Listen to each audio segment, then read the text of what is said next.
Bonjour chers téléspectateurs, bienvenue encore dans le cadre de votre émission Droit et Devoir. Je m'appelle M. Ateme Beka Percy, juriste en droit et pratique des contentieux. Aujourd'hui, nous allons aborder la question du droit pénal, notamment la question du guet-apens. Alors, qu'est-ce que le guet-apens?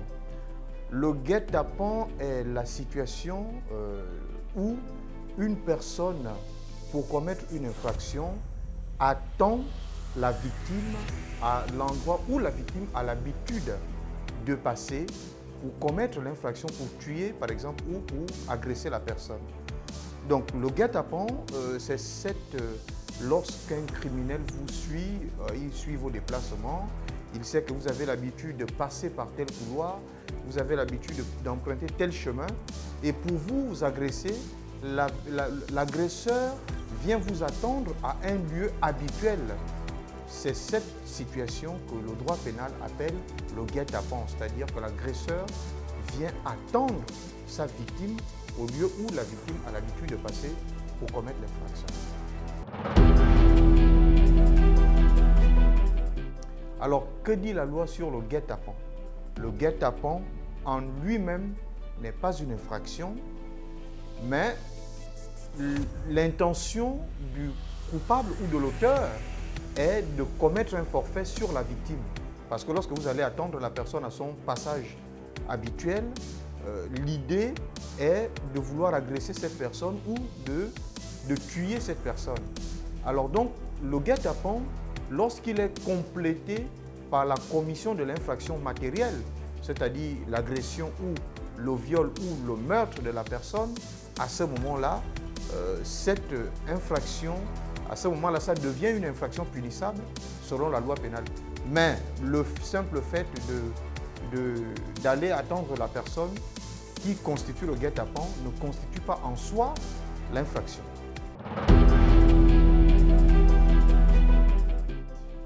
Alors pourquoi le guet-apens s'apparente ou implique la préméditation? Alors, une situation difficile, beaucoup de personnes pourraient avoir du mal à distinguer le guet-apens et la préméditation.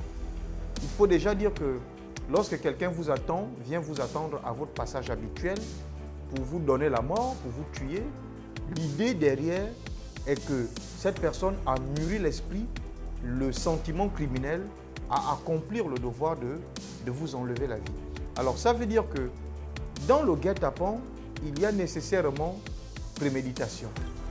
Maintenant, la difficulté se trouve au niveau du temps de préparation de l'acte. En ce qui concerne le guet-apens, la préméditation s'accompagne du commencement d'exécution où la personne vient sur les lieux habituels pour commettre l'infraction, pour tuer la personne, parce qu'il est informé que la personne a l'habitude d'aller de tel point A à tel point B. Et donc, s'il vient vous attendre à ce lieu, il fait ce qu'on appelle en droit pénal le guet-apens. C'est une forme de préméditation en soi, puisque la personne mûrit l'esprit de venir tuer la personne au lieu où la personne a l'habitude de passer. Maintenant, la préméditation en elle-même regroupe aussi l'idée du guet-apens, mais sauf que la différence se trouve à l'idée que dans la préméditation, l'idée de la préméditation n'inclut pas nécessairement que l'auteur de l'infraction vienne attendre la victime à son passage habituel. On peut avoir prémédité de tuer une personne, par exemple en mûrissant l'esprit, l'idée de tuer cette personne-là et puis de rencontrer accidentellement la personne à un lieu qui n'était pas programmé par l'auteur et puis simplement accomplir l'acte. Par exemple, lorsque une personne cache le couteau sous le lit pour tuer son épouse, il a prémédité l'acte. Ce n'est pas un guet-apens, il a prémédité l'acte. Or, lorsque la victime sait que vous quittez votre lieu de maison pour vous rendre au travail et qu'il vous attend à mi-chemin, là, il fait ce qu'on appelle le guet-apens. Alors, quand faut-il faire un guet-apens? Est-ce que c'est un conseil pour les criminels? Je ne sais pas. l'idée en soi, c'est que le guet-apens, la filature peut en soi constituer, laisser des présages de l'intention criminelle auprès de l'auteur. Quand faut-il faire le guet-apens? À quel moment peut-on parler de guet-apens? C'est au seul, comme on l'a dit dans les questions qui précèdent, à la seule condition que l'auteur de l'infraction ait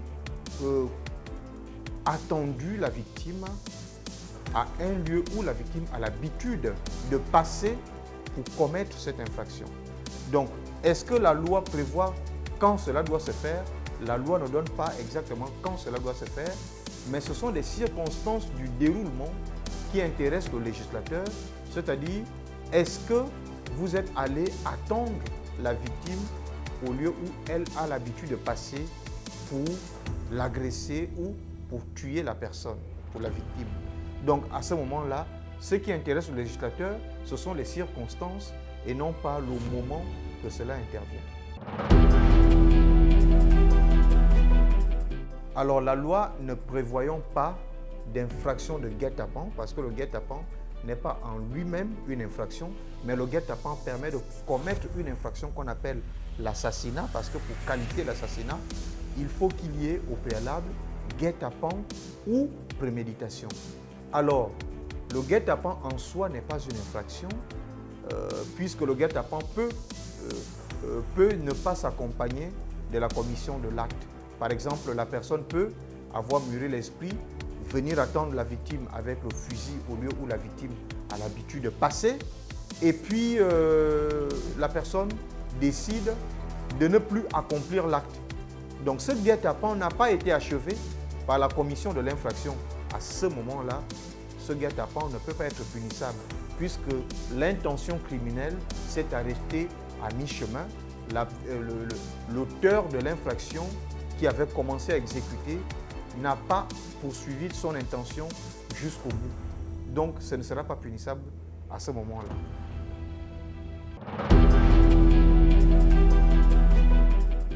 Alors, si quelqu'un tente de m'agresser, si celui qui commet le guet-apens tente de m'agresser et que moi, je parvienne à m'échapper, là, à ce moment, effectivement, la personne qui a fait le guet-apens, c'est-à-dire de venir m'attendre au lieu où j'ai l'habitude de passer pour m'agresser, là, à ce moment, le législateur dit que c'est punissable. Si il a voulu commettre son infraction, mais que pour une raison extérieure à sa volonté, il n'a pas pu aboutir à son dessein criminel. À ce moment-là, le législateur estime qu'on peut poursuivre la personne qui a commis l'acte sur la base de la tentative punissable, puisqu'il y a eu commencement d'exécution et l'absence de désistement volontaire. Alors, quelle est la juridiction ou quel est le tribunal qu'il faut saisir lorsque on a été agressé par une personne qui nous a filé, qui est venue nous attendre à un lieu où on a l'habitude de passer? Alors, c'est le tribunal pénal qui est compétent. Si l'agression s'est accompagnée des blessures, ce sont des délits qui peuvent être punis devant le tribunal correctionnel. Lorsqu'on commet un délit, on est puni par le tribunal correctionnel. Lorsqu'on commet un crime, on est puni par la cour criminelle. Lorsqu'on commet une contravention, on est puni par le tribunal de police.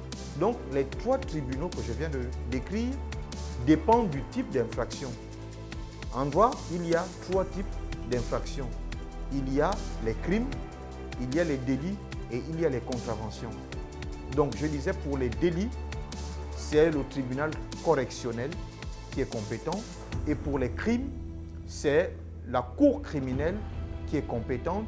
En ce qui concerne maintenant la troisième catégorie, c'est-à-dire des infractions mineures, qu'on appelle généralement les contraventions, c'est le tribunal de police qui est compétent.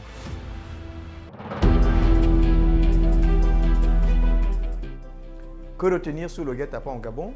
Le législateur dans le Code pénal en 2020 a défini le guet-apens comme le fait pour l'auteur comme le fait pour une personne de venir attendre l'autre qui est sa victime, au lieu où cette victime a l'habitude de passer dans le but d'agresser cette personne, dans le but de tuer cette personne. Alors ça veut dire que le guet-apens est une forme de préméditation mûrie avec un dessein criminel beaucoup plus poussé où le tueur a vraiment envie d'en découdre. Dans cette situation, la loi va punir selon que l'intention est achevée ou encore si la personne a fait un guet-apens et que la personne n'a pas accompli son acte criminel parce que la personne s'est ravisée, la personne s'est rétractée, la personne a décidé de ne plus en venir à l'acte, peut-être qu'elle a changé à la dernière minute, à ce moment-là, la personne ne sera pas punie. Mais si la personne tente de commettre l'infraction et qu'elle réussisse, la personne sera punie sur le fait de l'infraction qu'elle a commise. Mais si la personne tente de commettre l'infraction et qu'elle ne réussisse pas parce qu'une circonstance extérieure à sa volonté a empêché que cette infraction ne soit pas commise, par exemple, la victime a réussi à s'échapper, ou bien quelqu'un a crié et la victime a été alertée, elle s'est échappée, ou bien quelqu'un est venu bousculer l'auteur de l'infraction et puis il a manqué, le coup est parti vers une autre direction. Dans ce cas, il y aura une punition applicable pour la tentative en droit pénal. Je vous remercie.